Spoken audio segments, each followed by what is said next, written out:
Veja no ICL Notícias, segunda edição. El gobierno de España aprobará el reconocimiento oficial del Estado de Palestina. Hora da mentira. Fake news, minha gente, são verdades inconvenientes. Congresso mantém veto de Jair Bolsonaro que impede a criminalização das fake news. Extrema-direita comemora. Se fosse para punir fake news, o primeiro a voltar à cadeia seria Lula. E governistas denunciam. Esse veto assinado pelo Bolsonaro era um ato de ofício. Dia quente no plenário. Parlamentares decidem sobre as saidinhas de presos e dezenas de vetos presidenciais. Não orienta pela derrubada desse veto. Uma entrevista exclusiva com a ministra Marina Silva. Há projetos de comunidade no médio prazo. Na pauta, a crise climática no Rio Grande do Sul, os riscos para o meio ambiente no Brasil e o futuro do petróleo no país. O ICL Notícias, segunda edição, está no ar.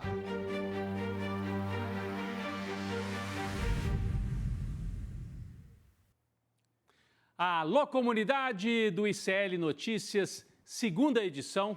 Começamos o nosso programa com as principais notícias do Brasil e do mundo, o aprofundamento, a análise, a interpretação daquilo que marcou o dia nesta terça-feira no Brasil e no mundo. Você já teve aí um aperitivo na voz do nosso locutor Oliveira Júnior e daqui a pouco nós vamos trazer destaques, principalmente, olha, foi dia de vitória dos defensores da fake news lá em Brasília. Heloísa Vilela vai estar com a gente daqui a pouco. Chico Sá, boa noite, obrigado pela presença. Hoje não temos a nossa queridíssima Gabi. Não temos a Gabi, vamos sozinho. Vamos ver se a gente dá conta aqui, Chico.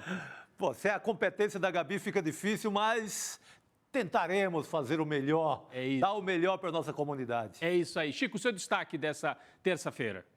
Essa fake news, eu acho que é a grande, digamos que é o grande desgosto, a grande notícia ruim do dia. Eu queria trazer uma notícia melhor, mas eu, como sou sempre poliana e tenho uma esperança, segue valendo as leis eleitorais, crime de honra está mantido, então não é bem assim bolsonarismo. É isso, vamos explicar daqui a pouco tudo isso. E aí nós vamos ter a presença, desde o início do programa hoje, aqui a novidade, é que é a Heloísa Vilela, do nosso estúdio em Brasília. Boa noite, Elo. Seu destaque aqui na abertura do ICL Notícias, segunda edição. Boa noite, Rodrigo. Boa noite, Chico. Eu acho que assim, o grande destaque é mesmo o fake news livre para o Brasil, né? Num ano eleitoral, com inteligência artificial. Então, assim, é um combo realmente muito preocupante para o futuro da democracia. Daqui a pouco nós vamos explicar melhor, porque teve uma votação lá no Congresso, né, Elo? E os bolsonaristas conseguiram manter esse veto que vem lá do Bolsonaro e que libera as fake news, não dá cadeia para quem praticar fake news em larga escala. Vai dar muita confusão. Vai dar, ainda vai para o Supremo. Porque tem as outras leis no Brasil estão lá. É isso. Nós vamos tratar desse tema já. A Heloísa vai explicar melhor, nós vamos trazer um resumo de tudo o que aconteceu lá no Congresso Nacional. Eu vou aqui fazer uma abertura aqui no nosso telão, no nosso super telão, no estúdio do ICL Notícias, segunda edição. Agradecendo a todas e todos que nos acompanham, mais uma vez, ao vivo, para todo o Brasil. Já a gente volta a esse tema, um dia quente em Brasília e dá medida também de como a direita é forte no Congresso Nacional. Nós vamos depois analisar isso tudo também. Bom, eu queria começar pelo tema que nós trouxemos ontem aqui, uma espécie de campanha antecipada para atropelar o Lula. Essa campanha antecipada vem dos bolsonaristas, nessa história de mobilização nas redes, de fake news, mas vem também da imprensa tradicional, com essa história de que vamos lá lançar logo um nome para fazer o embate com o Lula. E aí, inventaram um novo jeito de dar notícia no Brasil. O nosso colega Bernardo Cotrim trouxe isso mais cedo. É o famoso sob Lula. Agora virou a nova muleta das manchetes. Tudo é assim, sob Lula, parará, especialmente quando é para dar notícia ruim. Sob Lula, e aí nós temos aqui os exemplos, as manchetes que seguem esta linha. Ou não temos por enquanto, pessoal? Eu queria mostrar aqui o exemplo de uma dessas manchetes. Então, aqui, olha. Sob Lula, Cerrado passa a Amazônia e vira bioma mais desmatado, aponta estudo. Bom, depois nós vamos debater esse tema com a ministra Marina Silva, que é a nossa convidada aqui no ICL Notícias, segunda edição. O desmatamento, de maneira geral, no Brasil caiu, especialmente na Amazônia, caiu bastante, felizmente. De outro lado, aumentou no Cerrado. Houve mais desmatamento no Cerrado. É um fato, não temos que brigar com os fatos. O que eu acho curioso é a maneira de dar a notícia. Sob Lula... Essa notícia havia saído um pouco antes, sem o sob Lula. Você tinha visto? Na manchete também do UOL. Do UOL. Mas aí alguém... Pô, cadê o sob Lula? Temos que botar o Lula aí nessa manchete. E tem outros, no mesmo dia, 3 ou 4. Essa aqui é só um exemplo. Não é essa, gente. É aquela sequência do sob Lula, de várias manchetes na mesma linha. Essa é o exemplo que nós já mostramos. Na sequência, aqui, ó. Com Lula, essa aqui é o segundo exemplo. Com Lula, Magda não atende acionistas públicos nem privados na Petrobras. Então, não é a presidenta, é com Lula. Aí você traz o Lula o tempo todo para a manchete. Tem um terceiro exemplo. Tem um terceiro ainda aqui. Um terceiro com Lula ou sob Lula. Mas faz parte desse mecanismo que eu chamo de jornalismo de guerra, jornalismo de combate, que voltou já. Nós tivemos um curto período em que esse jornalismo de combate sumiu e agora ele já reapareceu no Brasil. Ele reaparece nas manchetes, nessa tentativa de desgastar diretamente o presidente da República e em editoriais combinados. Nós mostramos ontem aqui, a Folha e o Estadão fizeram o mesmo editorial, dizendo: Tarcísio dá exemplo para o governo federal de como acabar com os subsídios e melhorar as contas. Já tinha saído na Folha e no Estadão, agora saiu no Globo, o mesmo editorial. A mesma coisa. A mesma coisa. Parece que eles se reuniram e falaram: vamos soltar um editorial dizendo que o Tarcísio dá a linha e que o Lula e o Haddad não sabem fazer? Olha, hoje é o Globo. São Paulo mostra a Brasília como fazer ajuste de gastos. São Paulo mostra a Brasília como fazer ajuste de gastos. Vamos relembrar? A Folha e o Estadão tinham feito editoriais idênticos. São Paulo. Plano de São Paulo prevê o que todos deveriam fazer. Diretrizes do governo Tarcísio contrastam com a inércia perdulária de Lula. E o Estadão. Tudo em 3 dias, gente. E o Estadão, a mesma coisa. O Estadão é o próximo. Aqui, ó. São Paulo aponta o caminho das pedras, que o Chico até falou que pedras seriam essas. A gente fica imaginando. Então, é uma linha de jornalismo de guerra, jornalismo de combate, que a gente já viu no Brasil. Não é a primeira vez que isso acontece. E 2006 já teve isso, 2010 já teve isso. 2010 chegou a tal ponto, eu relembrei isso aqui hoje, Chico, que a presidenta da Associação Nacional de Jornais, chamada Judite Brito, que aliás era funcionária da Folha de São Paulo, executiva da Folha de São Paulo, ela chegou a dar uma declaração dizendo: bom, já que a oposição ao lulismo não funciona direito, os jornais vão ser a oposição. Ela disse isso literalmente. Eu recuperei aqui a frase de 2010 e nós temos para mostrar aqui também a frase da Judite Brito. Esperei baixar a poeira e tal, é a frase, a liberdade de imprensa. Enfim, é essa frase, não era bem esse trecho aqui, mas é essa frase dela, dizendo que a imprensa trabalha como um partido político. A imprensa funciona como um partido político, segundo a Associação Nacional dos Jornais. E sempre funcionou assim. Isso vem lá do século XX, né? Uma imprensa golpista, que operou no golpe contra, nós sempre lembramos disso aqui, contra o Vargas, depois contra o Jango, depois contra o Lula, contra a Dilma. Agora não é que seja golpismo ainda, mas estão preparando o terreno para voltar naquele clima de 2006, 2010, 2016.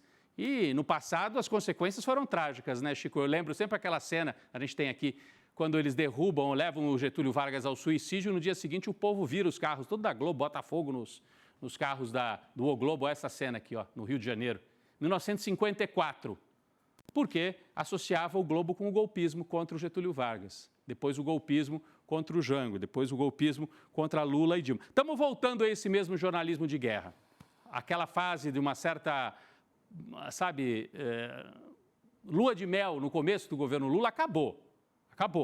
E principalmente porque eles têm a agenda econômica, Banco Central, juros, que precisa ser mantida. Então, a direita dita liberal da mídia, dos jornais, Se precisar se aliar a um extremista como o Tarcísio, vai se aliar. Já está aliada, já está na campanha pelo Tarcísio, fazendo o tal do jornalismo de guerra, né?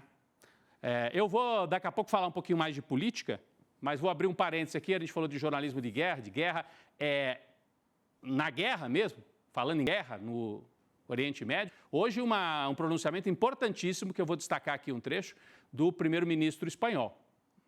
O primeiro-ministro espanhol que anunciou que a Espanha reconhece a Palestina como um Estado nacional, se somando a mais de 100 países que já fizeram esse mesmo reconhecimento. Vamos rodar um trecho aqui do primeiro-ministro espanhol. Comparezco ante todas y todos ustedes para trasladarles que en la reunión del Consejo de Ministros y Ministras de hoy, el Gobierno de España aprobará el reconocimiento oficial del Estado de Palestina. España se sumará así a los más de 140 países que ya reconocen en el mundo a Palestina como Estado. Se trata de una decisión histórica que tiene un único objetivo, y es el de contribuir a que israelíes y palestinos alcancen la paz. El reconocimiento del Estado de Palestina no solo es una cuestión de justicia histórica, con las aspiraciones legítimas del pueblo de Palestina. Eu ia só aqui pegar o meu livro, que está aqui em cima da mesa, e trazer aqui para a gente. Nós estamos falando de jornalismo de guerra, de como a imprensa cobriu, por exemplo, o momento em que o Lula fez a crítica a Israel, disse que os israelenses estavam cometendo um massacre, foi atacado em bloco pela imprensa brasileira, que também agiu na linha do jornalismo de guerra naquele momento. Total, Rodrigo. É tanto que a avaliação é que o governo perdeu vários pontos de popularidade por conta de ter chamado o Netanyahu de genocida. Agora a gente vê que não é só genocida, é mais do que genocida. Pois é, chamou o genocida de genocida e aí perdeu pontos. E agora a Espanha, eu achei assim uma posição firme, importante para a gente destacar, um país europeu que está reconhecendo a Palestina como um Estado, Israel está pressionando e a Espanha está dizendo, reclamem para lá, nós vamos reconhecer a Palestina é um Estado para a Espanha, é um Estado que deve ser reconhecido e respeitado. Então, as coisas vão mudando. A imprensa brasileira totalmente alinhada com Israel. É impressionante o alinhamento que continua com Israel. Eu peguei só aqui na mão o livro, porque a gente fala de jornalismo de guerra, e aqui no livro, esse aqui é o meu livro, que eu lancei em 2022, e nós estamos relançando agora, segunda edição em 2024, e estou lançando também um curso baseado nesse livro, que está na plataforma do ICL. E trata muito disso, das batalhas da informação, das batalhas da comunicação. Não é à toa que o meu livro se chama de Lula Bolsonaro, Combates na Internet. E o curso é isso, a guerra da informação no Brasil, de Lula Bolsonaro e de volta a Lula. Não começou esse tipo de guerra, não começou com o gabinete do ódio do Carluxo, com as fake news, com os grupos de zap, com os militares, não. Esse combate, essa criação de golpismo num discurso assim, truculento, de criminalização da política, vem de antes dessa história de bolsonarismo. Vem da imprensa tradicional, vem da Globo, vem da Folha, ali, né, que insuflaram esse movimento todo que levou à derrubada da Dilma e à prisão do Lula. Tudo isso está nesse curso. Você, virando membro do ICL Notícias, do ICL, da plataforma ICL, você pode acompanhar também esse curso que traz esse tipo de debate aqui para a gente. Chico, a gente vai tratar de muito assunto de hoje, essa história das fake news, né, lá no Congresso Nacional, mas antes, para fechar aqui essa abertura, saiu pesquisa eleitoral importante hoje em São Paulo, hein? Pesquisa eleitoral, pesquisa Atlas CNN, indicando como é que está o quadro, e tem uma novidade, olha, que está assustando o lado da direita, né? Qual é a novidade? Eu vou mostrar já. Segundo a pesquisa CNN Atlas, primeiro colocado, Guilherme Boulos, 37,2%. Ricardo Nunes, atual prefeito do MDB, 20,5%. Abriu uma diferença enorme. Todo mundo levou um susto. Por quê? O que aconteceu? O que aconteceu é que entrou na lista de candidatos o tal do Pablo Marçal, o coach.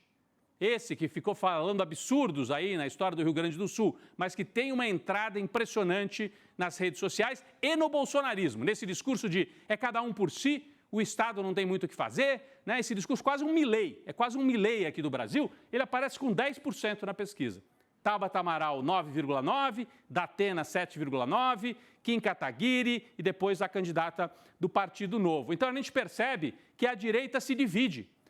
A pesquisa, a hora que pergunta para os bolsonaristas, você prefere votar em quem?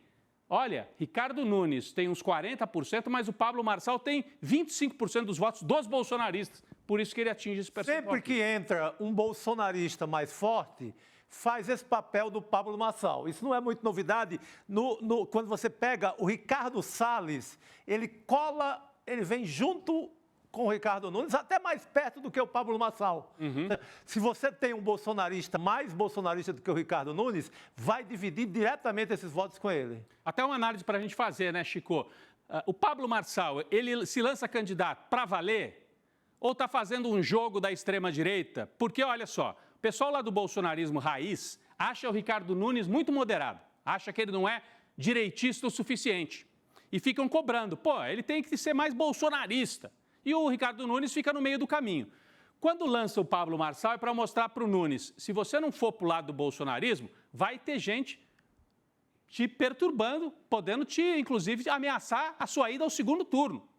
Então, o Pablo Marçal cumpre esse papel. Mas será que cumpre? Ou ele é um franco atirador que se vê que tem chance de crescer, atropela, não faz acordo com ninguém e tenta ir para o segundo turno? Eu acho que é o contrário do Ricardo Salles, que também estava empatado com a gente esquece. Mas não é só o Pablo Marçal, não. Qualquer nome forte do bolsonarismo cola no Ricardo Nunes. Mas, ao contrário do Pablo Marçal, o Ricardo Nunes retira do jogo político. O Ricardo Salles retira. Ricardo Salles. Ele sai de cena, como saiu. Bastou o Bolsonaro dizer que não, com você ninguém vai, saiu fora. Esse aí é mais aventureiro.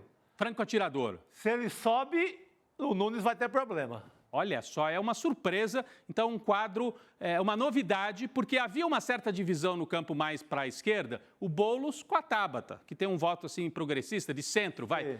Agora, tem uma divisão muito maior, me parece, na direita. Me parece que a direita não está botando fé no Ricardo Nunes. E aí, vários nomes vão se lançando. A gente tem também o Kim Kataguiri, né? o próprio Pablo Marçal, o Datena, que quer aí ficar no meio do caminho. Então, um quadro bastante ainda complexo em São Paulo, nesse cenário favorável ao Boulos. Vamos esperar, amanhã sai uma pesquisa Datafolha também para a Prefeitura de São Paulo, Chico. Você não vai mais tirar o Pablo Marçal do jogo, não. Eu acho que depois desses 10%... Se você pega 10% numa pesquisa, por que você vai sair? Eu acho que é difícil convencer. Ele vai fazer negócio, né, com o percentual dele, negócio alto. Eu acho que é... Porque gosta de dinheiro, rapaz. E é um personagem complicadíssimo, assim. Tentou ser candidato a presidente, depois a candidatura dele foi vetada, foi candidato a deputado, também foi anulada a votação dele. Agora ele tenta sair para prefeito. Agora a gente entende por que ele fez aquele barulho todo no Rio Grande do Sul, né? Já era um pré-lançamento de uma candidatura aqui em São Paulo. Ele é muito favorecido pela fake news, né, que é essa que foi absolvida hoje, pode mentir à vontade. Então, ele é um candidato forte no cenário de fake news liberada. Porque ele junta religião com conselho de coach e com bolsonarismo. Ele é o caldo do pior que a gente já viveu de 2018 para cá. Eu acho que ele é um passo assim ainda mais... joga ainda mais para o vazio do que o bolsonarismo, porque é um lance meio Milei, meio Javier Milei, que a política não serve para nada, de que é cada um por si, de que é um ultraliberalismo quase anárquico, assim. Ele é o cara que levou uma legião para uma montanha aqui na Serra do Mar, aqui em São Paulo, e os caras quase morriam lá em cima, porque não tinha condições de levar aquele povo para lá. Então, é nessa ordem. É dessa ordem. Eu ia dizer complicado, mas complicado não diz nada. É muito mais do que isso. Então, vamos seguir acompanhando. A novidade desta pesquisa é a presença do Pablo Marçal. Amanhã, pesquisa também do Datafolha, o ano eleitoral. A gente vai seguir acompanhando o cenário em todo o Brasil. Antes da gente chamar a Heloísa, que já está lá no nosso estúdio aguardando, notícia importante tem a ver com o noticiário que o Eduardo Moreira, principalmente, levantou no ICL Notícias, primeira edição, ao longo dos últimos dias. Aquela mutreta na Focus e na Selic, no Banco Central, na última reunião do Banco Central. Olha a notícia que saiu hoje, agora há pouquinho. Ministério Público Federal, que atua junto ao Tribunal de Contas, pediu uma apuração sobre a definição da taxa básica de juros, a Selic.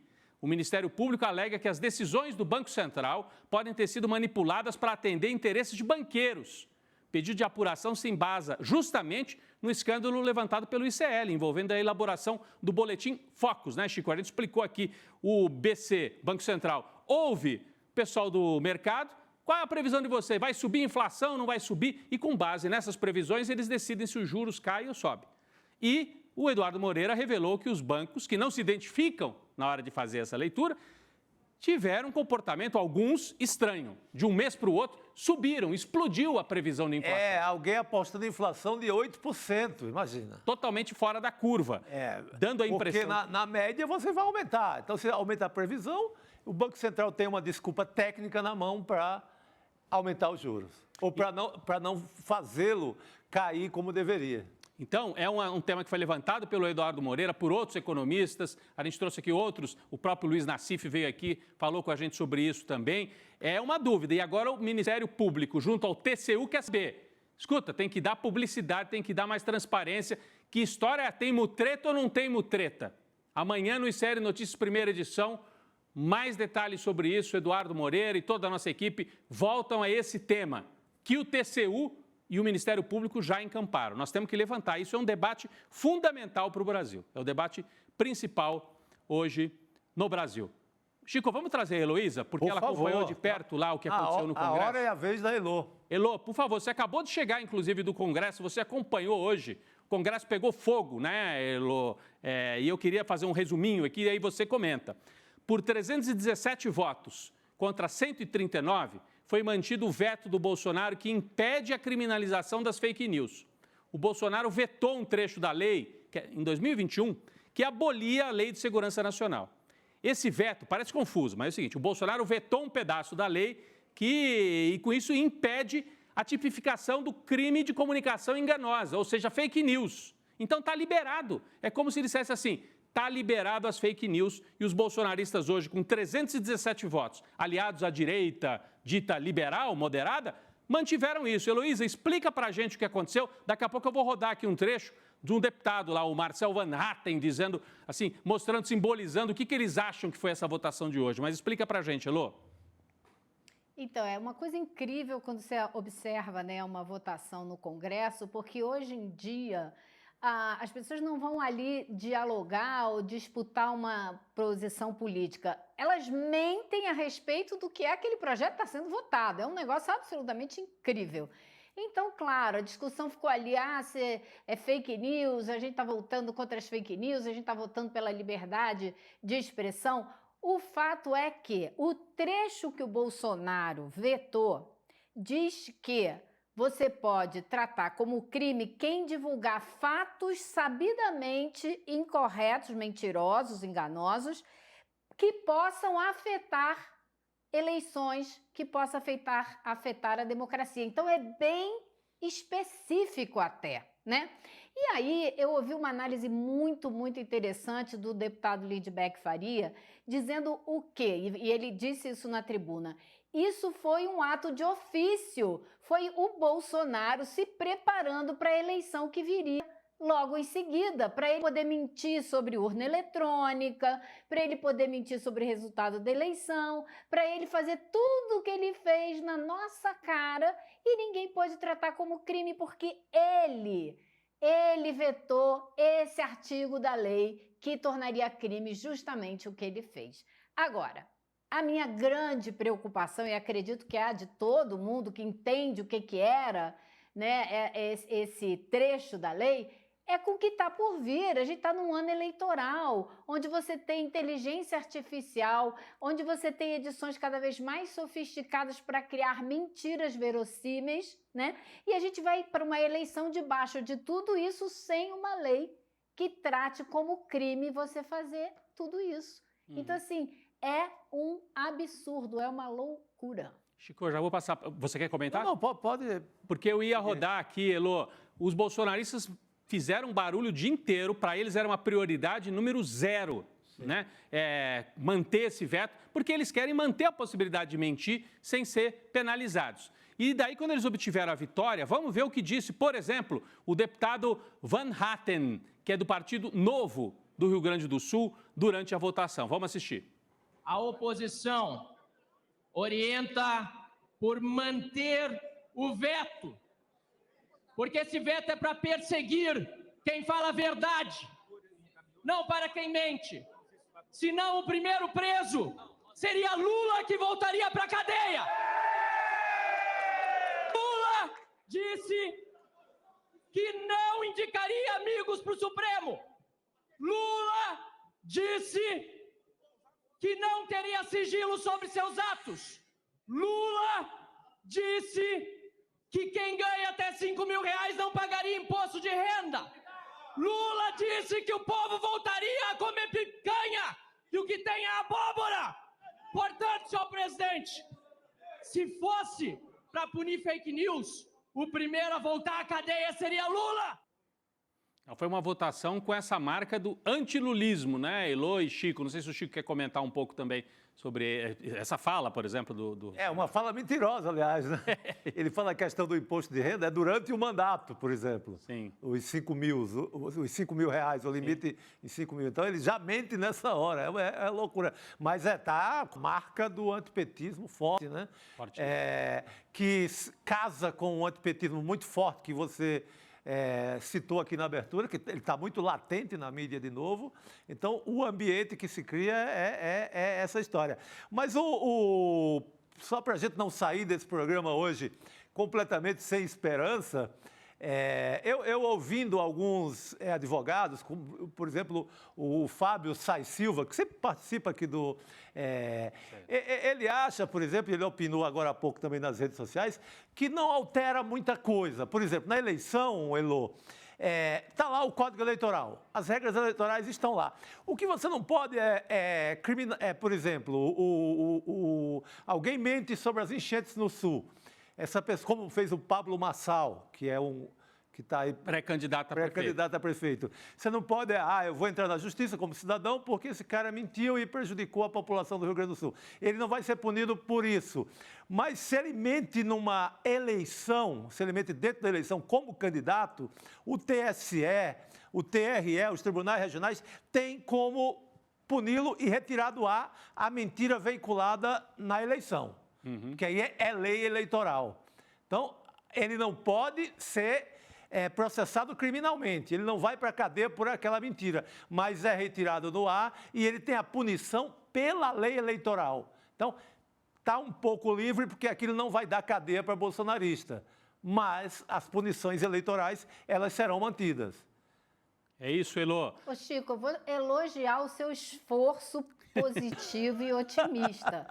Porém, eu vou discordar um pouquinho dele, porque você veja, o que a gente está enfrentando agora no Rio Grande do Sul, né? E foi usado na tribuna do Congresso hoje. Vários deputados de extrema-direita ocuparam a tribuna para repetir as mentiras que foram ditas durante o começo, né, desse problema no Rio Grande do Sul. Por exemplo, Bia Kicis, Júlia Zanata, foram à tribuna dizer, se a gente não mantiver esse veto, a gente nunca mais vai poder falar a verdade, por exemplo, sobre o que aconteceu no Rio Grande do Sul, que estavam barrando donativos porque os caminhões não tinham nota fiscal, porque não poderíamos falar que o governo não estava fazendo nada. Ou seja, elas repetiram todas as fake news para dizer que elas têm que ter o direito de continuar falando fake news. E por que eu falo isso com relação às eleições? Porque isso não é diretamente fake news direcionada à eleição propriamente dita, mas é eleitoreiro, porque tenta destruir a imagem do governo que vai concorrer também, vai disputar a eleição. Então, vai atrapalhar muito, como tem atrapalhado, a gente tem visto o que está acontecendo no Rio Grande do Sul com relação às fake news relacionadas à enchente, tentando destruir tudo que o governo está, né, esconder tudo que o governo está fazendo. Elô, você falou agora há pouco do Lindbergh Farias, a gente tem o trecho dele, porque a gente mostrou uma fala do Van Hatten, agora vamos mostrar uma fala do deputado Lindbergh Farias, do PT do Rio de Janeiro, em que eles tentam dar o contexto. Por que o Bolsonaro tomou essa decisão, esse veto lá em 2021? Fala do Lindbergh Farias, vamos escutar. Ele fez isso em 2022 ao atacar as urnas eletrônicas, o sistema eleitoral. Ele vetou porque sabia que estava em curso uma tentativa de golpe do Estado. É vergonhoso derrubar esse veto, pessoal. É vergonhoso. É vergonhoso. Eu quero apelar aos deputados dos mais diversos partidos. O que ele está fazendo é desfigurando toda a legislação que coloca como crime atentado à democracia brasileira. Volto a dizer, Tarcísio, você sabe quando a pessoa comete um crime, às vezes pergunta, teve ato de ofício do ex-presidente? Para mim, esse veto, assinado pelo Bolsonaro, era um ato de ofício. Então ele disse que o Bolsonaro tomou essa decisão em 21, porque ele queria um liberou geral para fake news, porque em 22 ele fez a campanha que a gente sabe, contestando urna, espalhando mentiras sobre as urnas. Então, era uma preparação já para esse golpe que ele tentou aplicar ao longo de 2022. A fala do Lindbergh é importante. Elô e Chico, eu queria trazer um outro dado aqui para a gente observar. O resultado dessa votação, 317 votos alinhados com o bolsonarismo. É uma tese bolsonarista essa, e o Centrão se alinhou em boa parte a isso. Do outro lado, com a tese do Lindbergh Farias e da esquerda, só 139 votos. Dá a entender que é esse o tamanho da bancada assim pura do Lula, da esquerda, é esse? 139, Chico? Somente esse. O Lula diz reiteradamente, nós só temos isso. Só tem isso, não tem povo na rua, não tem mobilização, vai ser isso. Aí diz, Lula cedeu muito ao Arthur Lira. Olha, o tamanho do poder do Lula é só esse e nada mais. As próprias fake news já elegeram esse Congresso que é bolsonarista. Então vai ser a guerra vai ser essa, até o final do mandato. A cada votação importante, o governo tem que ceder emendas, cargos, vai ser isso. O governo sequestrado, nesse sentido, até 2026. Elô, a sua impressão sobre isso, o tamanho da votação para o lado dos bolsonaristas foi forte, né? Foi muito forte, Rodrigo, e eu acho que assim, muita gente estava se ressentindo de mais diálogo, movimentação, coordenação, conversa.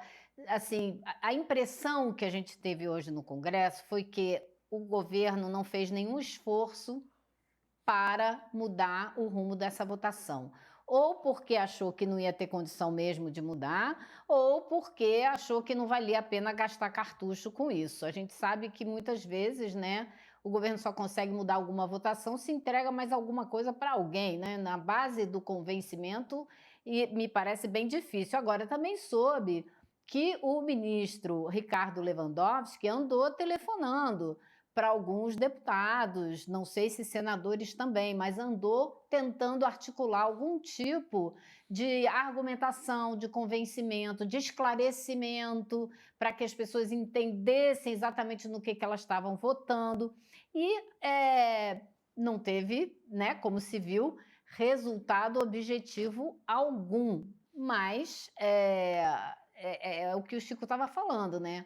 O tamanho da bancada e da base que o governo tem, apesar de ter ministros de outros partidos, né, na esplanada dos ministérios, esse aí é o tamanho. E acho que daqui para frente a gente vai ver esse tipo de situação se repetindo, porque o governo entregou tudo o que podia para conseguir a aprovação da pauta econômica. Tem ainda que acabar de regulamentar a reforma tributária. Vai fazer todo o esforço para que isso seja resolvido o quanto antes e feche de maneira mais ou menos satisfatória. Agora, as demais pautas, e a gente já sabia disso, né? A gente já vinha conversando sobre isso aqui no ICL, que daqui para frente vai ser assim, tratoragem. O governo será atropelado, a não ser que tenha mais o que entregar. E eu acho até mais do que isso. Na hora de fazer a reforma, uma reforma ministerial, que muito possivelmente vai acontecer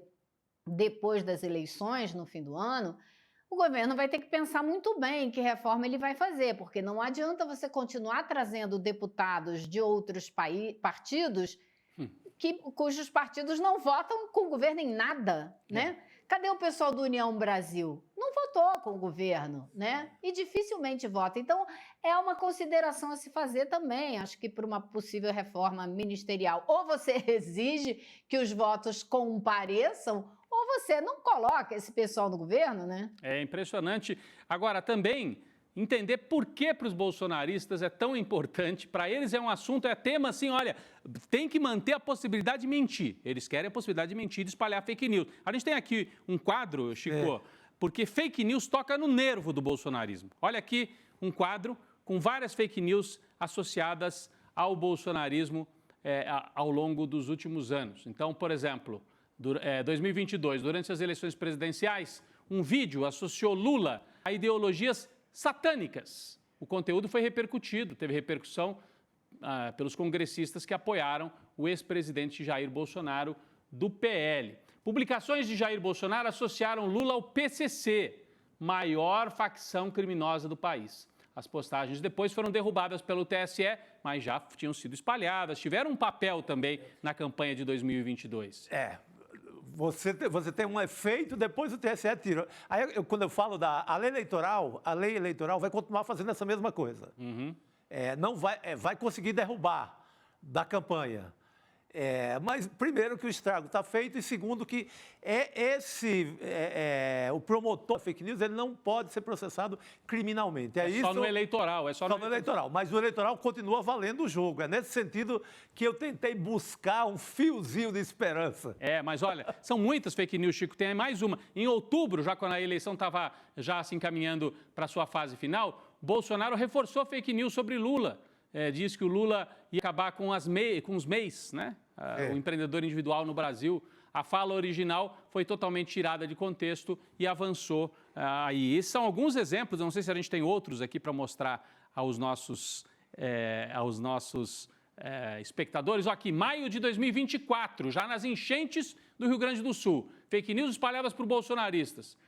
O governo foi acusado de impedir as doações para as vítimas da enchente. Espalharam isso também. O governo foi acusado de recusar ajuda de outros países, como Portugal e Uruguai. E na terceira coluna aqui do quadro que vocês veem aí na tela, as doações foram falsamente atribuídas a pessoas e países como Madonna, Neymar, Luciano Hang, o próprio Bolsonaro, que estava até hospitalizado, e o governo de Israel. Disseram que Israel tinha mandado aeronaves e tudo. Espalharam todo tipo de mentira. Israel manda o que ele está mandando lá em cima dos palestinos. Que é bomba. Que é bomba.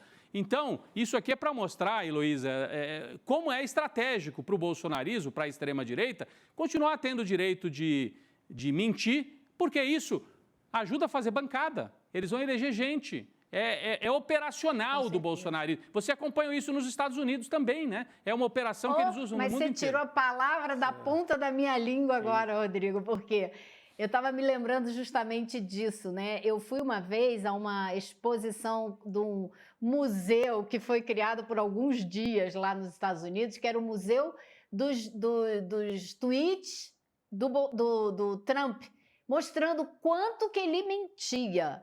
Então, por que eu estou falando isso? Né? Porque isso é um método. Isso não é porque esse pessoal é mentiroso, brincalhão, fanfarrão. Isso é um método de atuação política, de mobilização dos sentimentos para angariar voto com ódio, fazendo a pessoa odiar o seu adversário político. Não é não gostar, é odiar, querer eliminar, né? É a política da morte do Bolsonaro, que tudo é arma, tudo é tiro. Então, isso é um projeto político. E por que esses votos, esse volume de votos tão grande no Congresso hoje? Porque isso é uma peça-chave da campanha eleitoral que eles vão fazer e que eles já fizeram para eleger o Bolsonaro. Então, acho que não tem a menor dúvida que essa é uma receita de bolo que está sendo aplicada não só no Brasil, mas em outros países que estão também se virando para a extrema-direita e seguindo o modelo que já está estabelecido. O Trump conseguiu fazer uma bancada de extremistas nos Estados Unidos como o país nunca teve. O diálogo, o tipo de debate que você tem hoje dentro do Congresso americano não é o que a gente tinha 10 anos atrás, de forma alguma. Então, isso é o fenômeno político que a gente está enfrentando aqui no Brasil e em outros lugares do mundo. Faltou ainda um trechinho, viu, de fake news que a gente tinha separado, a nossa produção. Assim, olha, tem quilos e quilos, mas temos da época da Covid. A gente está indo de trás para frente, né? A gente mostrou aqui da eleição, mostrou já no Rio Grande do Sul. Na época da Covid, algumas fake news espalhadas por bolsonaristas. 2021, Jair Bolsonaro afirmou numa live que pessoas completamente vacinadas contra a Covid-19 teriam risco de infecção pelo HIV. Caramba. Rapaz, a gente esquece as barbaridades. A gente viveu isso, né? Vivemos. 2022, senador Magno Malta disse em vídeo publicado no Facebook que o leite materno substituía a vacinação das crianças contra a Covid-19. É um irresponsável, né? Enfim. Em outubro de 2022, o presidente da Fundação Cultural Palmares, Sérgio Camargo, disse no Twitter que não iria permitir a aplicação de DNA alienígena no seu corpo, dizendo que a Covid era DNA alienígena. A gente tem que relembrar, porque a cultura deles é essa aí. Era a história do chip chinês, o chip da China que ia ser implantado por meio da vacina e por aí vai. Assim. É uma usina sem fim, né? Ninguém para isso. E me chama a atenção, Heloísa, a gente olha para esse percurso no Brasil e a gente percebe assim, direita, golpismo, lava-jato, depois vai para o bolsonarismo, negacionismo, e a gente achou que agora talvez isso refluísse um pouco, né? Com a vitória do Lula em 2022. Será que poderia refluir, né? O Chico até estava debatendo isso comigo. Acho que esses personagens muito esquisitos, acho que agora eles vão entrar na descendente. E, de repente, Heloísa, você viu aqui a pesquisa em São Paulo? Ilusão minha. Pablo Marçal é um passo além, eu não sei nem se dá para dizer isso, mas é um passo além, porque ele não é nem bolsonarista na linha, assim, militaresca, é o bolsonarismo, enfim, é um direitismo na linha do Milei da Argentina, na linha sei lá do quê. Pior do que Milei, de ouvir o cachorro morto, é um negócio de levar um povo para uma montanha e abandonar lá, arriscando a vida das pessoas. Então, eu acho que a direita... As pessoas seguem, né? Ele é uma coisa... As pessoas seguem. Exatamente, Elô, porque ele é um messiânico perigoso, que leva ao risco de vida, não é qualquer coisa. E que tenha entrada na opinião pública com a pior arma, né, a mais eficaz hoje em dia, que são as mídias sociais. Esse cara é o rei das mídias sociais. Então, ele é perigosíssimo. Exatamente. Agora, não acho que ele se cria para o cargo que ele está buscando, né? Mas eu acho que ele se cria para chegar no Congresso, por exemplo, se esse for um objetivo. Já era. Ele foi candidato e teve os votos anulados, porque teve uma campanha toda torta, tentou ser candidato a presidente, depois foi candidato a deputado e teve os votos anulados pelo Supremo, senão ele seria hoje deputado federal. Sim. O Pablo Marçal seria deputado federal hoje. Então, é um negócio realmente... Para um cargo no Legislativo, ele se elege ao que ele quiser. Uhum. Agora, no Executivo, ele vai trombar de frente com a extrema-direita, com parte da extrema-direita que está com o Ricardo Nunes. Então, vai ser um conflito interessante. Porque o Ricardo Nunes ainda, bem ou mal, é da política, faz política tradicional pela direita, pela centro-direita. Elô, nós estamos falando muito de fake news aqui, para quem chegou agora, o bolsonarismo teve uma vitória com mais de 300 votos, conseguiu manter o veto do Bolsonaro ainda, da época do governo Bolsonaro, que mantém a possibilidade de espalhar fake news sem punições criminais mais sérias. Nós já mostramos aqui falas do Van Hatten, da extrema-direita gaúcha, e do Lindbergh, deputado do PT do Rio de Janeiro. Vamos voltar a falar desse dia de vitória bolsonarista no Congresso. A deputada Bia Kicis resolveu explicar o que é fake news. Vamos acompanhar. O que é fake news? É o que querem que seja. Fake news, minha gente, são verdades inconvenientes, como as que têm acontecido no caso do Rio Grande do Sul, pessoas mostrando ali, pessoas de carne e osso, mostrando caminhões sendo parados, se exigindo nota fiscal. Essa foi a fala da Bia Kicis na tribuna. Eles estão dobrando a aposta. O que ela diz é o seguinte: não pode ter lei da fake news, senão a gente não pode dizer o que a gente disse lá no Rio Grande do Sul. Ou seja, a gente não pode mentir à vontade, como nós mentimos no Rio Grande do Sul. Foi o que ela disse ali na tribuna. Não, e repete, sabendo que vai causar um estrago lá no Rio Grande do Sul. Repete. Como tem causado, né?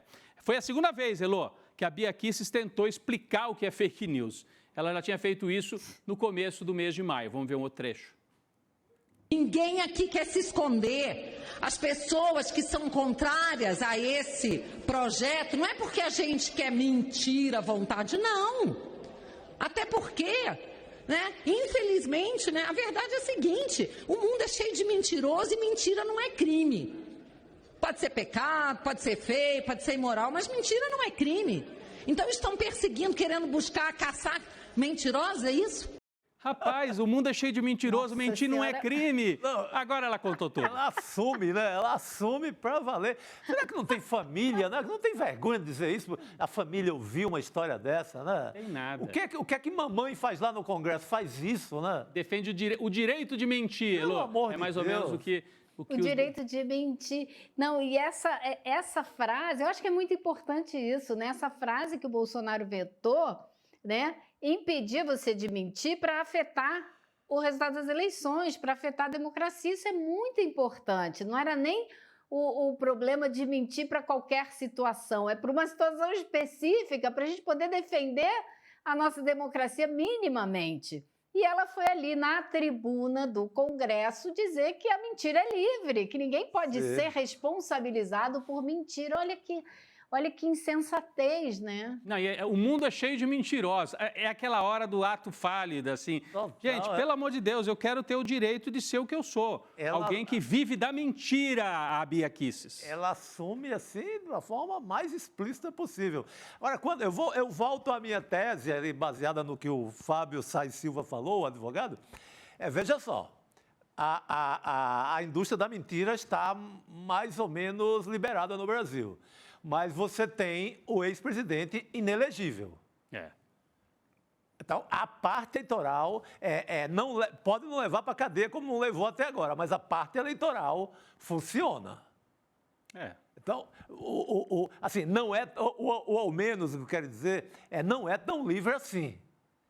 Não é tão livre assim. O Bolsonaro se tornou inelegível. Ele acreditou no festival de mentira total. Vai pagar. Não é candidato até 2030. Então, não é tão livre assim. O STF também está de plantão para algumas coisas. Então, você tem a certeza que você não vai para a cadeia se você disser que tem mortos num porão lá do Rio Grande do Sul, como essas mentiras da agora.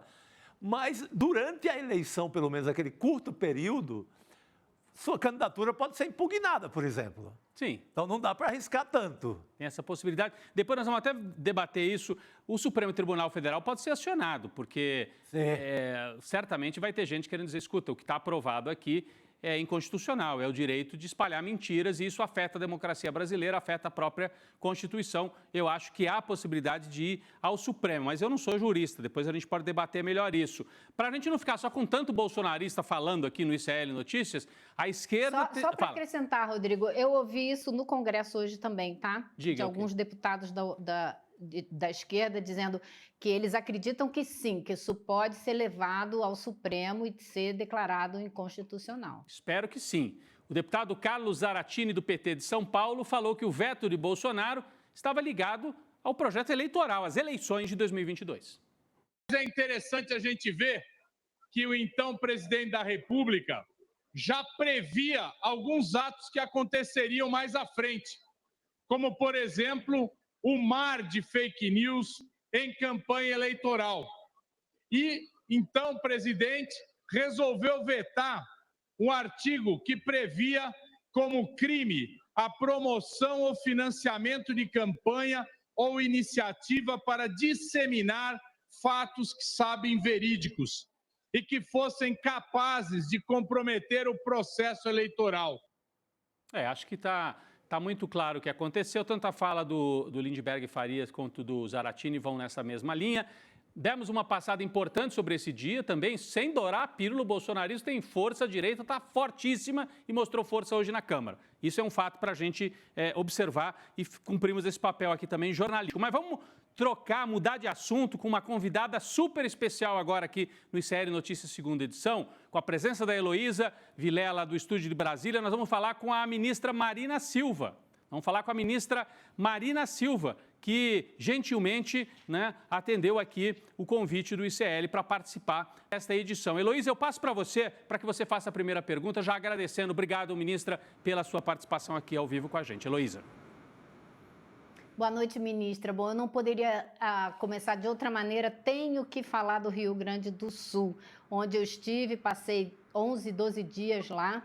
E eu estou muito preocupada, ministra, com a reconstrução do Rio Grande do Sul.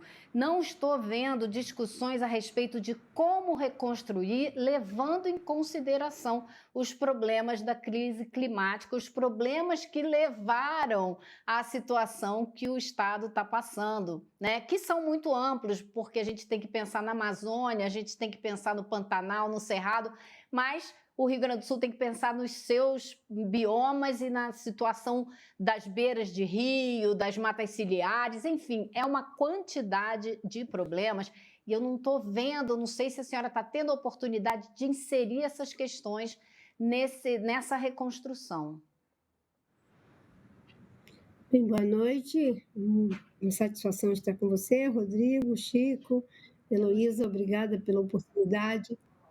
Não está ouvindo. Não, estamos ouvindo, Tá ministra. ouvindo? Sim, Estamos ouvindo, ministra. Agora sim. Ah, tá. Eu ouvi alguém dizer que não estava ouvindo. Não, estamos ouvindo bem. Então, obrigada. Então, obrigada pela oportunidade de estarmos conversando. De fato, nós temos uma complexidade muito grande e existem alguns preparos que, infelizmente, deveriam ter sido começados há mais de 30 anos atrás. O primeiro preparo era ter mitigado, o segundo preparo era ter se adaptado, e o terceiro era estarmos preparados para fazer esse enfrentamento.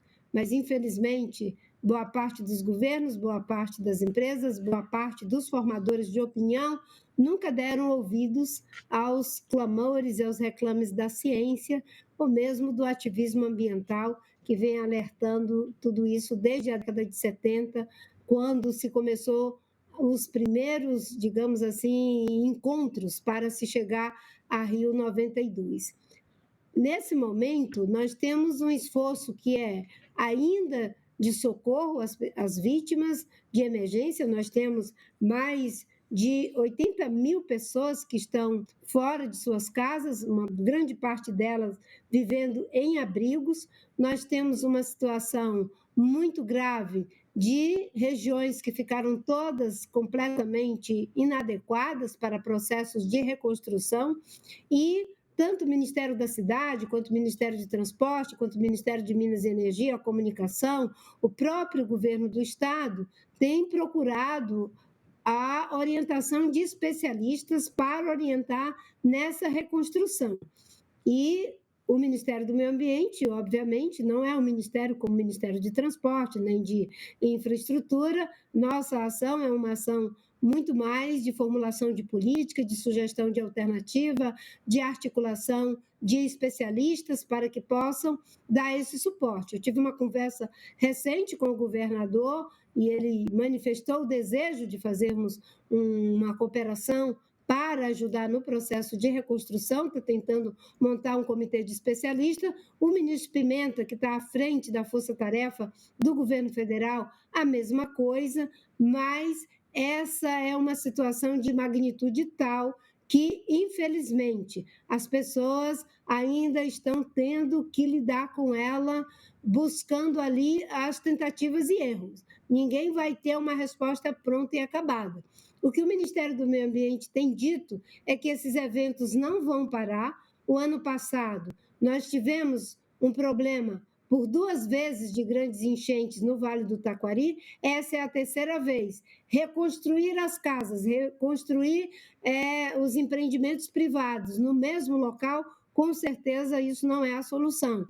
E o Ministério do Transporte, tenho ouvido várias vezes o ministro falando de que a ponte com certeza não será no mesmo lugar, a maioria delas que foram arrastadas, não terá a mesma altura, a mesma espessura. Novas análises técnicas terão que ser feitas e os processos de adaptação terão que ser continuados no Rio Grande do Sul e nos 942 municípios que são suscetíveis a eventos climáticos extremos. O certo é que temos que ter uma agenda de mitigação para não continuar aumentando a temperatura da Terra, de adaptação, porque a temperatura já mudou e nós já estamos vivendo sob os efeitos dos eventos extremos das mudanças climáticas, de preparação, porque quando eles acontecem, a gente tem que estar preparado com rota de fuga, com local de abrigo, com estoque de alimento, de remédio, de água potável, enfim, uma série de mecanismos que precisam ser viabilizados e uma agenda de transformação do modelo insustentável de desenvolvimento que nos levou a essa situação. Por isso que nós estamos trabalhando o plano de enfrentamento aos efeitos dos eventos extremos, que é uma estratégia de prevenção para o enfrentamento das emergências climáticas. Ministra, a senhora chegou a dizer logo nos primeiros dias, né, foi uma afirmação até que surpreendeu algumas pessoas, que talvez fosse necessário decretar uma espécie de emergência climática permanente. A senhora até falou desta lista de municípios que vocês têm. A senhora acabou de citar novamente 1.900 municípios que estão mais vulneráveis no Brasil. É uma lista que vocês já têm. Depois desse debate, no meu entendimento e de outras pessoas que acompanham, ficou um pouco em segundo plano. Claro, você tinha que atender as pessoas que estavam no meio da água, da comida, do abrigo, etc.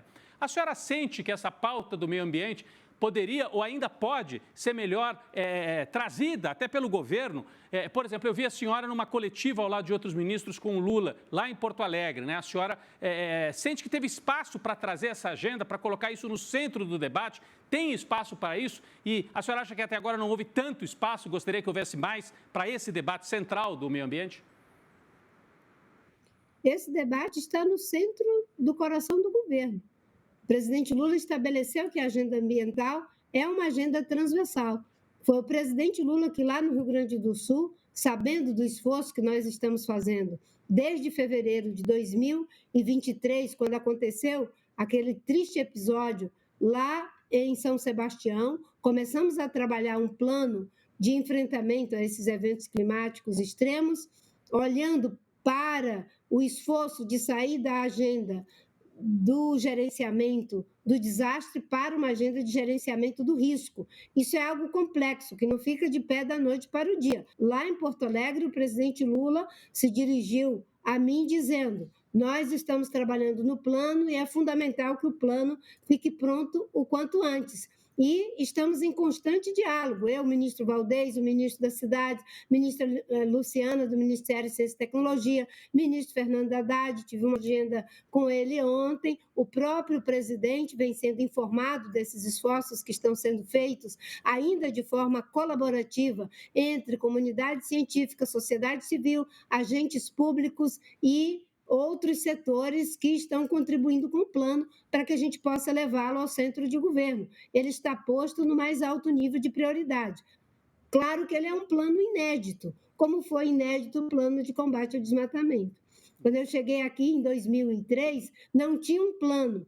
Ninguém faz uma coisa dessa com a consistência que tem o PPCDAN da noite para o dia. Não é algo que a gente inventa, é algo que a gente olha para os dados, é algo que a gente constrói com base em evidência. E olhar para 1.942 municípios, que é mais de 80 milhões de pessoas que podem ser afetadas, para uma lógica de prevenção e adaptação ao risco climático, não existe similar em que a gente possa dizer, olha, aqui tem um modelo na China, na Índia, nos Estados Unidos, é tentativa e erro e todo mundo está correndo atrás. E é isso que nós estamos fazendo. A parte emergencial, é claro, nesse momento todos nós estamos voltados. O governo disponibilizou cerca de 38 mil agentes públicos para fazer esse enfrentamento. Nós tivemos que fazer salvamento de pessoas, né, numa magnitude de mais de 70 mil pessoas que tiveram que ser salvas, pensando também em outras formas de vida e de existência, que são os animais. Mais de 12 mil animais sendo socorridos, mais de 80 mil pessoas em abrigos, em situação de muita dificuldade, problema de água, de comunicação, de transporte, de energia, problema de saúde, ou seja, trabalhar a agenda de prevenção, nós estamos fazendo. Esse é o nosso papel. Não é que saiu, não é que ficou em segundo plano. Muito pelo contrário, está no centro do debate. Ontem mesmo eu tive com o presidente Lula. Agora, Durante muito tempo, tudo que nós queríamos era ter uma resposta para a Covid. Quando a resposta veio, quando as pessoas conseguiram a resposta. Nós nem queremos ter um plano pronto e acabado. O que nós queremos é ter uma espécie de versão 0.1 do plano, para que a gente comece. O plano tem que ser dinâmico, porque dinâmicos são os problemas, dinâmica é a emergência climática, e é assim que a gente vai criando aquilo que ainda não existe. Chico. Ministra, boa noite. Que bom tê-la aqui conosco para falar desses temas tão importantes. A minha pergunta, ministra, é sobre a gente teve agora novos números em relação ao desmatamento.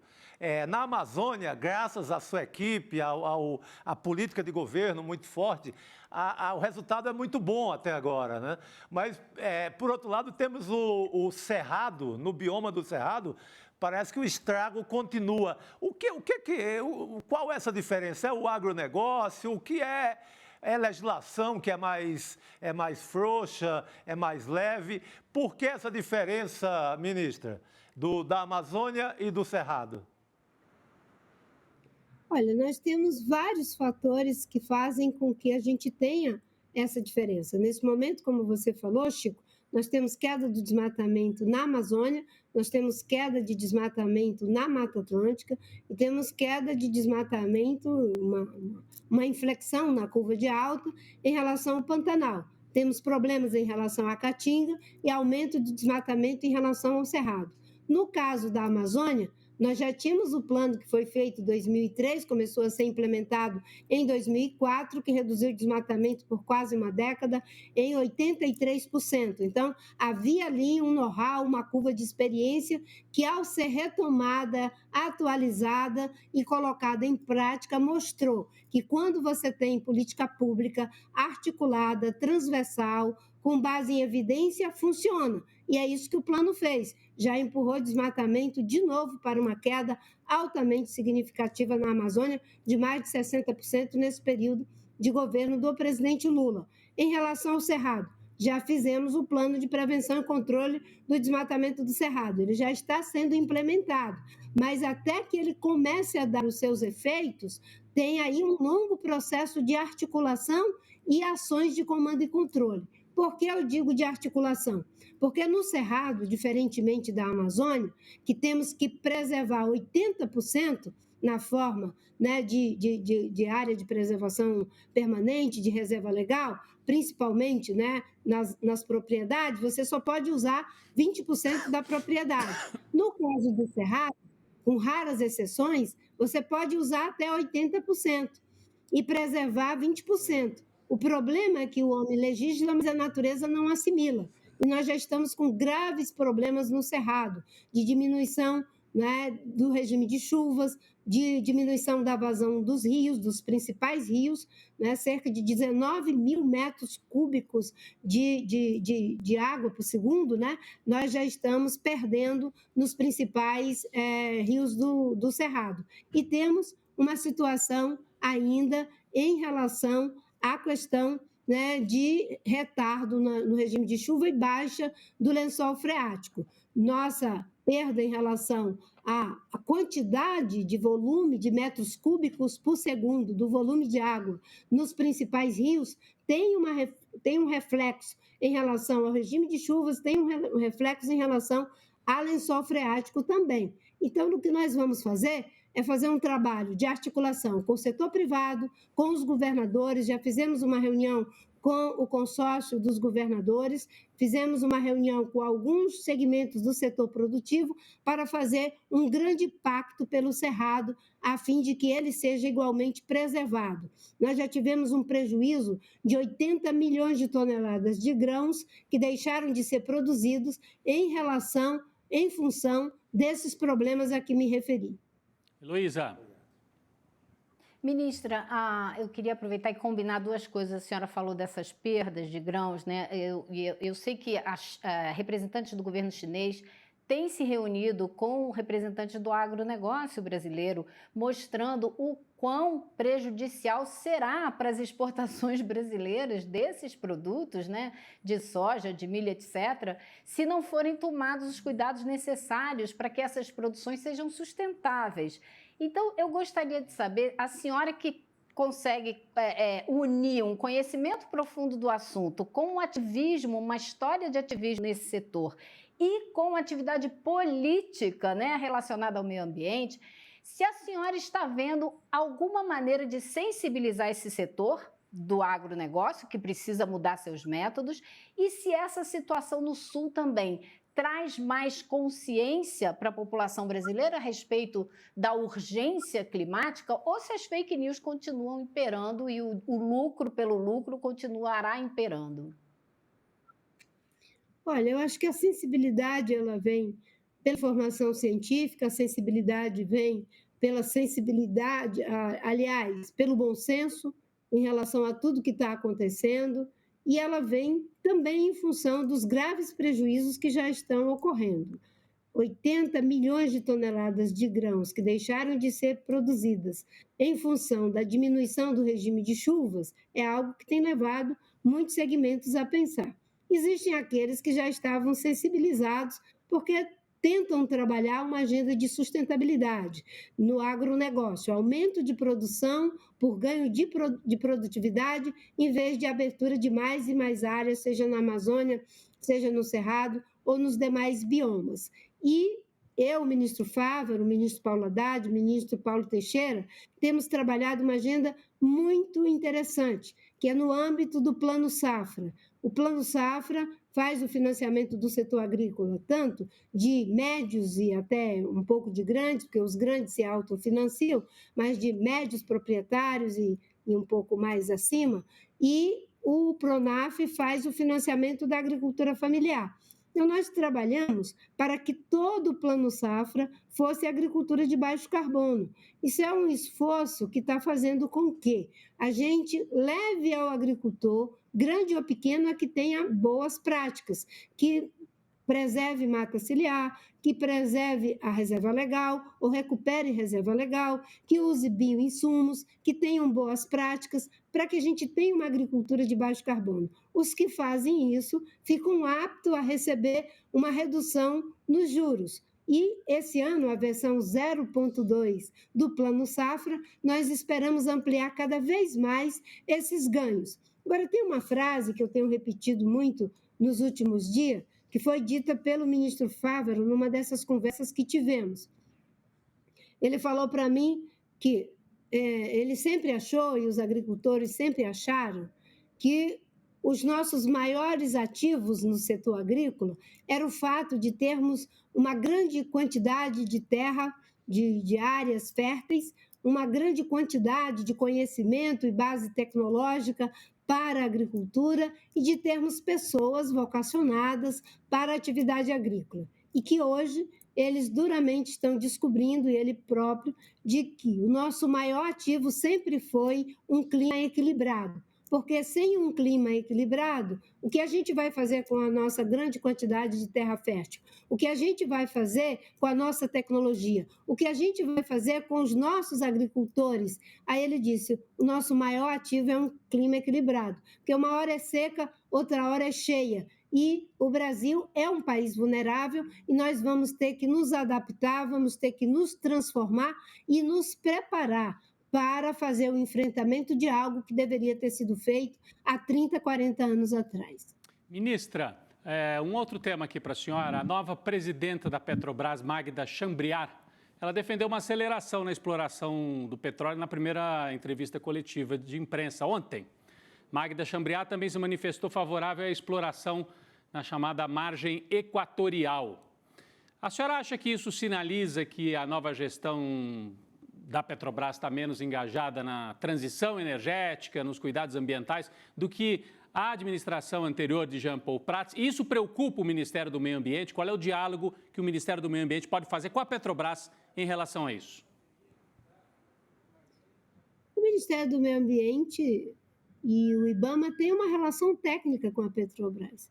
A Petrobras, como qualquer outra empresa, faz o pedido de licença, o IBAMA avalia tecnicamente, se tem viabilidade econômica, social, ambiental, a equação fecha, a licença é dada. Se não tem, ou ela é devolvida para ajustes ou é negada. É assim que funciona num governo republicano, que respeita a lei, que respeita os técnicos. A gente ficou 4 anos em um governo que queria a decisão do IBAMA por pressão política, que queria a decisão da Anvisa por pressão política, e assim por diante. O presidente Lula tem um governo republicano que respeita as leis.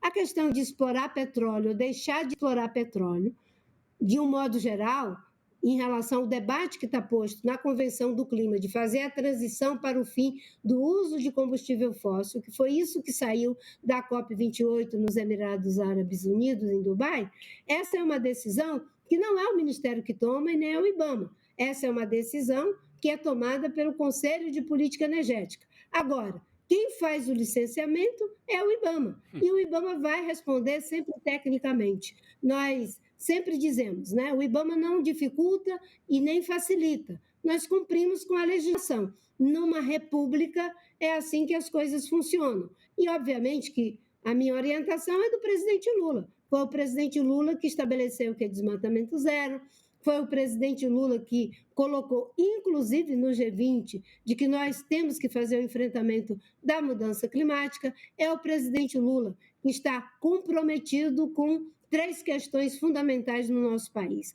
fortalecer a democracia, combater desigualdade, com sustentabilidade, enfrentando a mudança do clima. Isso é um processo de transição, mas que o Brasil pode sim dar uma grande contribuição.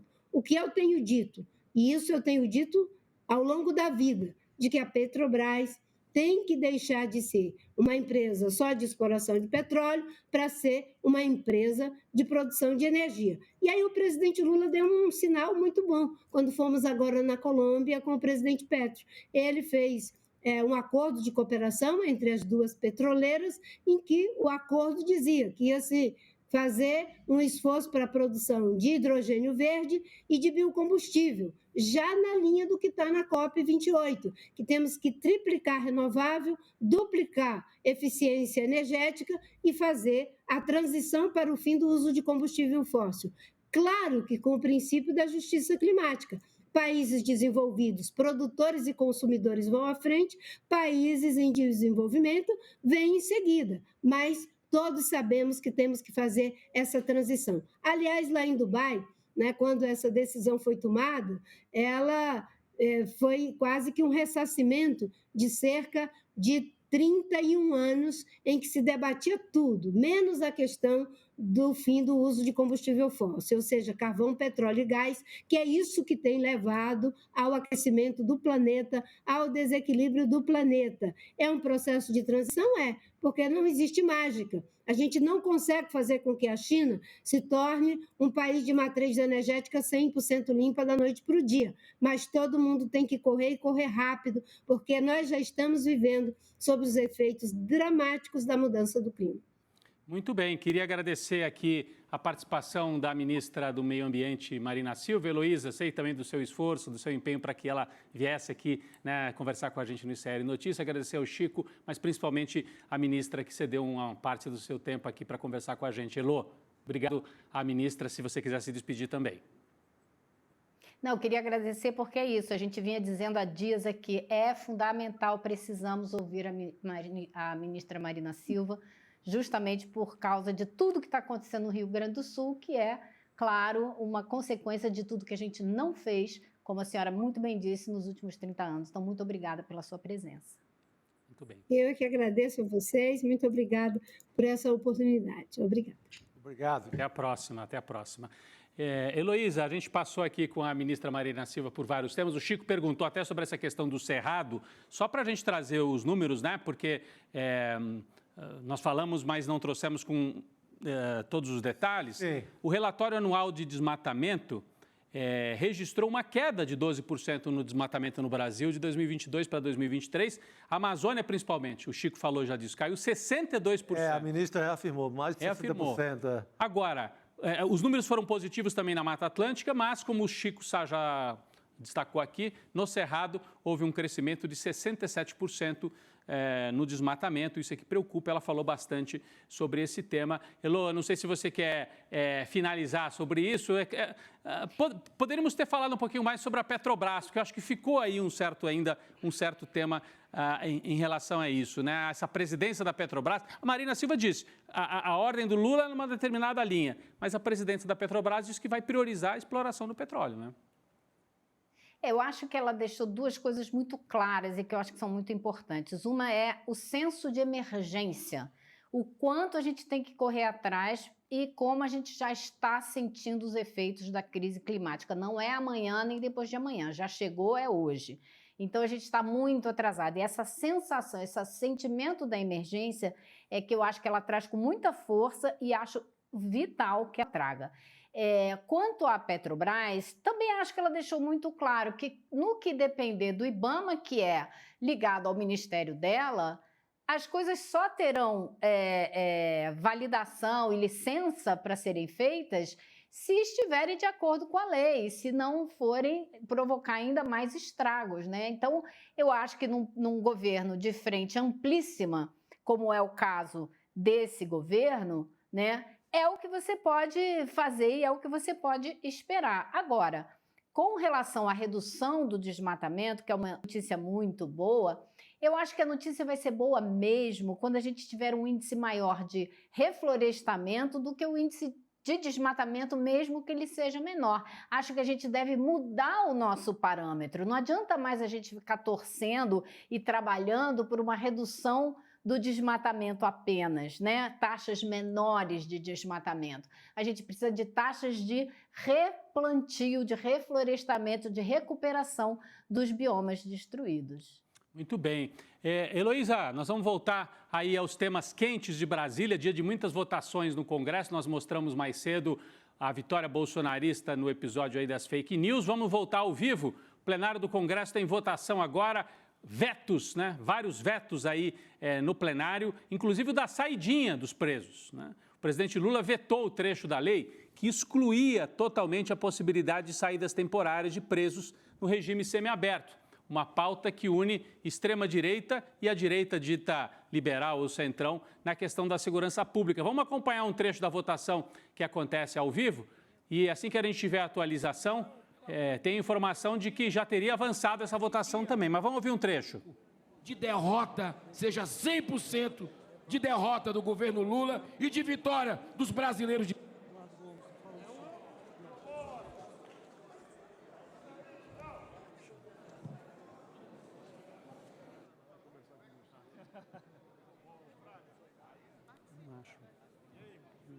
Estamos em processo de votação nominal no Senado. Eu consulto se todos os senadores e senadoras já votaram, se podemos encerrar a votação. Deputado Sóstenes.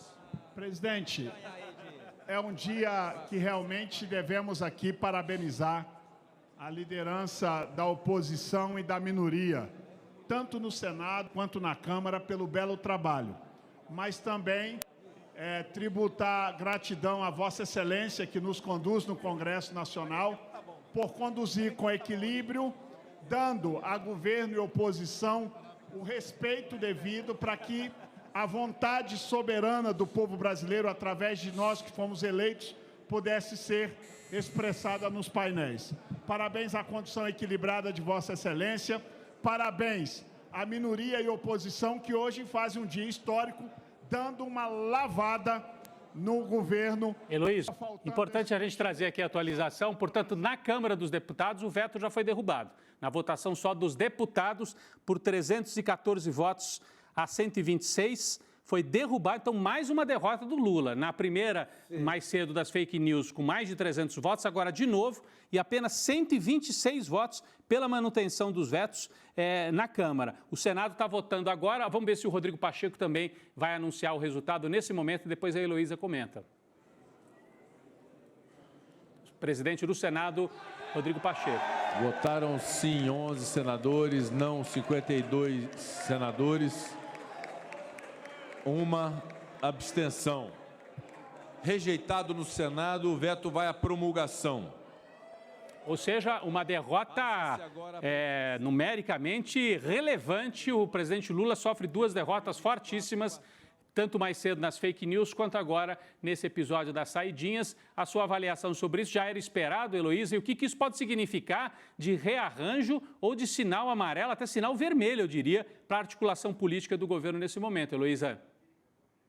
Exatamente, esse é o ponto, né? A impressão que a gente teve ao longo do dia é que não houve articulação alguma com relação às votações de hoje. Inclusive, o Jorge Misael, nosso comentarista e analista político, estava lá no Congresso, estava me mandando umas mensagens aqui falando que na última hora o governo tentou articular uma reunião dos líderes partidários e também da base do governo, né, com todos os partidos que fazem da base, ou seja, parecia uma tentativa desesperada de último minuto de quem não preparou o terreno antes, né? Porque você não chega na hora dessa votação sem ter uma ideia do que vai acontecer. Você já sabe o que vai acontecer. Aí você vai fazer uma reunião de última hora para tentar alguma coisa, ou seja, a impressão que eu tinha passado para vocês mais cedo, Misael me confirmou aqui que ele também teve a mesma impressão e com as informações de que parecia uma torre de Babel a tentativa de articulação do governo hoje no Congresso. Então, como eu disse antes, ou o governo já tinha certeza que era inútil tentar discutir essa questão e tentar ganhar votos, ou não prestou atenção e não correu na bola quando devia. Agora, eu acho que já era esperada essa derrota hoje, especialmente com relação à saidinha, porque é o que a gente vem dizendo aqui no ICL, né? Segurança pública será o tema central dessa campanha eleitoral que vai chegar aí até o fim do ano. E é um desvio absoluto, mas eles vão usar essa história da saída como se eles estivessem protegendo a população. É uma distorção completa da ideia da saidinha. Eles vão para a tribuna, usam um exemplo de um problema que aconteceu uma vez com uma pessoa que teve a licença de ir visitar a família e cometeu um crime. E eles usam esse um exemplo para dizer que isso não pode ser feito, que o melhor é não deixar ninguém sair nunca. Então, é assim, a explosão carcerária, é o preconceito e é a distorção para ganhar voto. Foi isso que a gente viu hoje no Congresso. E sobretudo, viu, Elô, Rodrigo, eu acho que essa questão da saidinha, se eu fosse o bolsonarismo, teria pensado no futuro do mito, no futuro do ídolo deles. O futuro do Bolsonaro pode ser a cadeia. Essa votação essa votação radical contra a saidinha pode implicar, inclusive, na proibição dos filhos do Bolsonaro visitar o pai logo mais. Então, não sei se é uma vitória totalmente do bolsonarismo, mas isso é produção de imagem para a eleição. E creio também, viu, Elô, que o governo não gastou bala, não gastou emenda, não gastou orçamento nessas duas votações. Primeiro, por achar que já tinha ido por espaço, né? Eram duas votações irreversíveis, porque duas votações que valem muito na campanha eleitoral e que não muda muito a vida do governo, não muda nada. Uhum. Mentir, o bolsonarismo já mente. A saidinha, Lula tinha que se posicionar conforme a orientação do Ministério da Justiça, do Lewandowski.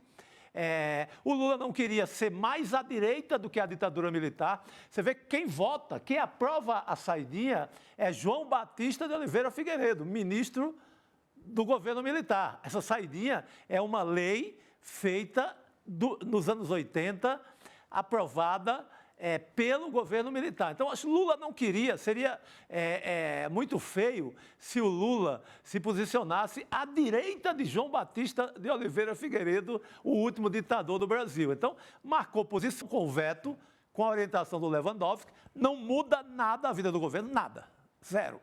Mas politicamente, Chico, eu queria até ouvir mais a Elô sobre isso. A manchete vai ser derrota do Lula. Mas mais do que isso, eu fico assim olhando, o tamanho da bancada do governo mas é o que o Lula tem dito o tempo inteiro, só tem isso. Eu queria ouvir a Heloísa um pouquinho sobre isso, Heloísa, a questão política de médio prazo.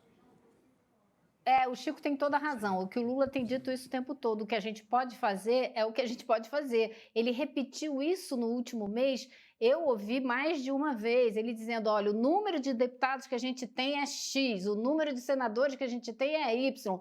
Não tem mágica na política. Ou você faz política, faz acordos, ou nada feito. O que eu acho, Rodrigo, que vai acontecer daqui para frente vai ser uma série de derrotas. Só não vai ter mais derrota porque o Congresso vai praticamente parar de funcionar por conta das eleições.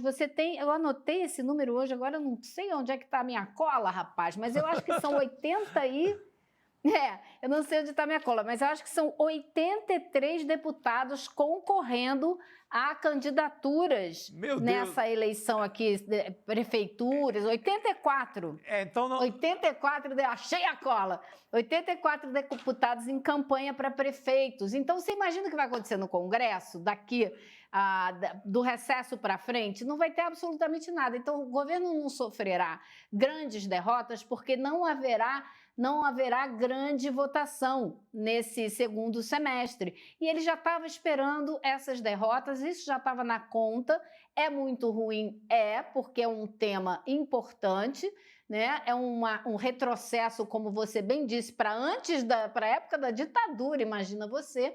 Mas o governo já estava contando com isso, já sabia que isso ia acontecer e sabe que não pode contar com absolutamente mais nada no Congresso. É passar a regulamentação da reforma tributária, que está dividida entre 2 grupos de trabalho, que vão fechar os seus projetos aí até o dia mais ou menos 17, tem que votar até o dia 3 de agosto, e acabou o ano legislativo praticamente. Ou seja, Elô, a sorte do governo vai ser esse esvaziamento, né? Porque eu acho que, principalmente nessa linha ali de fake news ou qualquer coisa de costumes, pelo que se viu hoje, vai ser derrota na certa, né? Mas na questão da reforma tributária, você acha que chega ao fim, né? Falta só regulamentar uma coisa ou outra, chega com o governo... de certa forma, vitorioso, né? Porque isso já passou, a principal parte já passou em votação, né? Vai ter briga, porque vai ter que definir as alíquotas, né? Então vai ter pressão de prefeito, de governador, de grupos de interesse e tal. Vai acontecer. Porém, a avaliação que eu ouvi hoje de uma pessoa da esquerda é que, para o governo, se a alíquota for um pouco maior, um pouco menor, não vai fazer muita diferença. O que importa é que ele vai ter uma reforma tributária para chamar de sua, né? Vai dizer, aqui, fizemos, está feita, está regulamentada, vai começar a funcionar. Agora, casca de banana existe para todo lado. Essa reforma tributária que está para ser regulamentada, ela só deveria entrar em vigor depois das eleições, depois de 2028. Porém, já tem gente da direita querendo colocar em vigor antes. Por quê? Olha como são as coisas. Porque quando você começar a pagar suas compras, o imposto vai aparecer ali, esse imposto unificado, né?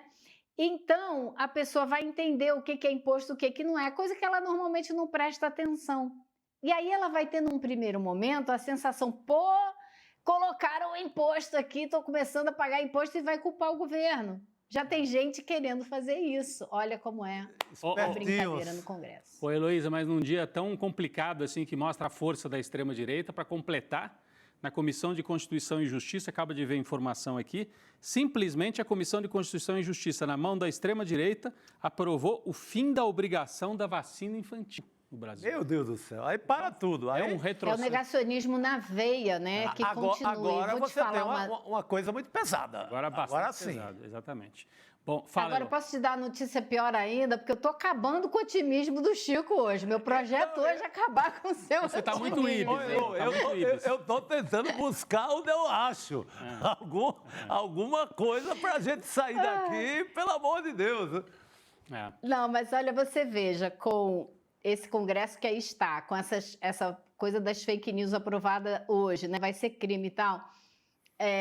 Esse ano vai ser só derrota daqui para frente, mas vai ter pouca coisa acontecendo. O problema maior vai ser quando começar o ano que vem, quando esse novo Congresso, né, tiver formado aí, então... Sem o Arthur Lira, né, Elô? Sem o Arthur Lira. Vamos ver com quem vai ser, né? Vamos ver com quem vai ser. Quer dizer, ele pode emplacar o candidato dele e pode continuar na sombra mandando, né? Mas vamos ver. É isso, mas é uma situação... Não, é bom para cair a ficha, quando se fala, não, o Lula não força mais. Olha o tamanho da base do Lula. Mal e mal dá para evitar o impeachment. Ou seja, agradecer aos céus que conseguiu aprovar até agora reforma tributária, as coisas econômicas. Sim, né? porque se a economia desandasse, já tinha tentativa de derrubar o governo agora. Vocês viram a fala do Van Hatten, o deputado extremista lá do Rio Grande do Sul. Continuam super estridentes. Se puderem, se a economia desanda, eles vão para derrubar o Lula, não tem dúvida nenhuma, e tem uma força enorme ali na extrema-direita. Vamos lá. Pessoal, a aula com o pastor Henrique Vieira foi um sucesso. O pastor compartilhou com a comunidade CL lições valiosas e por isso decidimos liberar a aula por tempo limitado para que essa mensagem chegue a um número ainda maior de pessoas. Vamos ver o convite do Edu Moreira. Turma, que encontro a gente teve com o pastor Henrique Vieira. Não é exagero dizer que dezenas de milhares de vidas foram tocadas e transformadas por uma mensagem de amor, do amor, como ele mesmo disse, revolucionário, que não tem como, faz a gente diferente. Tem um monte de gente pedindo para assistir de novo, para poder assistir junto com a família ou para poder relembrar coisas que ele falou e a gente resolveu liberar o replay para vocês poderem assistir. Não tem nenhuma pessoa, nenhuma vida que não precise do que foi dito no domingo com o pastor Henrique Vieira. No final, a gente fez um presente ali para todo mundo que assistiu o encontro, quis fazer parte da comunidade do ICL. E a gente resolveu manter esse presente para todo mundo que vai assistir o replay. Assiste, você vai entender o que eu estou falando. Bom momento de inspiração para a sua vida com essa aula que você vai assistir agora. É isso aí, tá? O convite está aí na tela. Acesse o link icl.com.br/replay para rever esse encontro super especial. Garanta agora mesmo a sua vaga gratuitamente, mas corre, porque o replay estará disponível por tempo limitado. Fica o nosso convite aí para todo mundo. Chico, obrigado mais uma vez e obrigado a Heloísa Vilela, que nos acompanhou hoje durante todo o programa, num dia não muito otimista aqui, apesar da tentativa do Chico. Elo, obrigado pela sua presença aí de Brasília. Valeu, viu? Tchau, tchau, pessoal. Até mais. Boa noite, querida. Obrigado, Chico, e boa noite para todas e todos que nos acompanham. Até amanhã. Turma, que encontro a gente teve com o pastor Henrique Vieira. Não é exagero dizer que dezenas de milhares de vidas foram tocadas e transformadas por uma mensagem de amor, do amor, como ele mesmo disse, revolucionário, que não tem como, faz a gente diferente. Tem um monte de gente pedindo para assistir de novo, para poder assistir junto com a família ou para poder relembrar coisas que ele falou e a gente resolveu liberar o replay para vocês poderem assistir. Não tem nenhuma pessoa, nenhuma vida que não precise do que foi dito no domingo com o pastor Henrique Vieira. No final, a gente fez um presente ali para todo mundo que assistiu o encontro, quis fazer parte da comunidade do ICL. E a gente resolveu manter esse presente para todo mundo que vai assistir o replay. Assiste, você vai entender o que eu estou falando. Bom momento de inspiração para a sua vida com essa aula que você vai assistir agora.